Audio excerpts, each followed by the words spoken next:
নাউনের শেষে তুমি এস দেখতে পাও, যদি ডাবল এস দেখতে পাও, সিএইচ দেখতে পাও আর এক্স দেখতে পাও, তাহলে অবশ্যই মাথায় রাখবে যে সেখানে ইএস যোগ হবে। ওকে, ইএস যোগ হবে। যেমন ধরো ক্লাস আছে, তাহলে কি হবে? ক্লাসেস হবে, ক্লাসেস, অর্থাৎ এখানে CLASS ইএস। ব্রাশ, এ দেখো SH লাস্টে, তাহলে ব্রাশেস।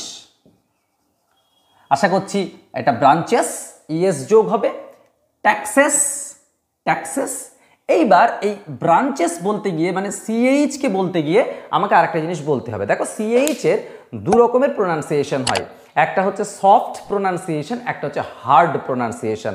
মানে বাংলায় বলছি, সফট মানে হচ্ছে CH এ চ হবে, আর হার্ড মানে CH এ ক হবে। যেমন এক্সাম্পল দেখো এখানে ব্রাঞ্চ, বাঞ্চ এইগুলো, আর